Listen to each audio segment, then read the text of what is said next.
Miaka 13 kuma riria Agnes Wanjiru orire na njira ya kiriga taoni-ini ya Nanyuki kaunti-ini ya Laikipia na mwiro wake ugicoka kuonekana utetwo irima-ini ria mai. Riu mihango ya kurehe mwikuiro ria wagirire ngero ino kuma bururi-ini wa Ngeretha ni yambikitwo niguo ahingũrirwo thitango.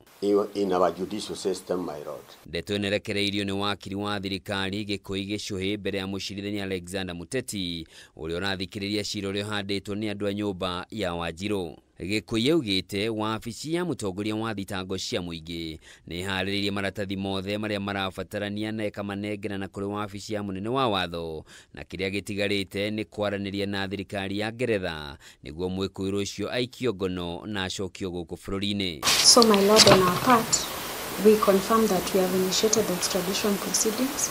Now we are waiting for the AG to forward the same to the UK Central Authority.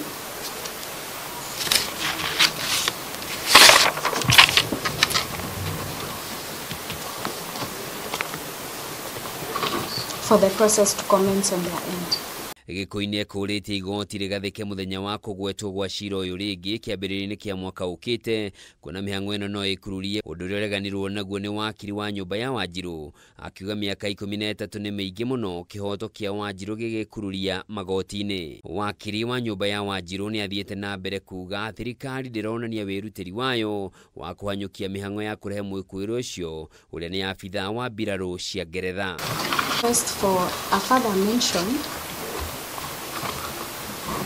perhaps sometime in January,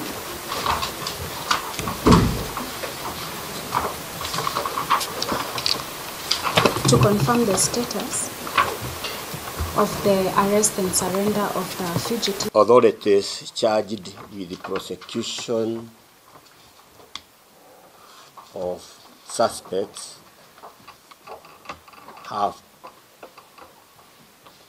for a long time dragged their feet in commencing prosecution of the suspects.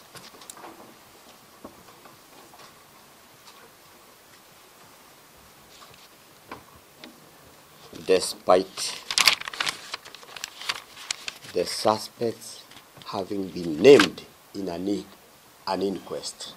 Ona kuri uguo mwena wa thitango ni utariirie mihango ino irakuruhania honge nyingi nginyagia cia kimabũrũri, na nikio kuri no hotekekanu yahota guikara kwa hinda iraya guku makiranira kunyitanira na family yo gutigirira kihoto ni kionekana na igoti ria thana cira uyu kagwetwo ringi tariki 25 mweri ukite.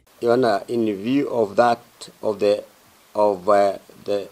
Act Cap 79A, we as the family of the victim should be provided with the statements and the evidence the state intends to use against the suspect Robert James Pukish.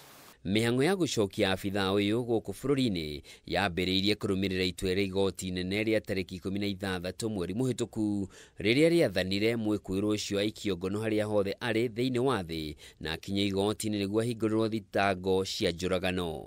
Handu-ini ha Kameme TV njitagwo Njoroge wa Kimani.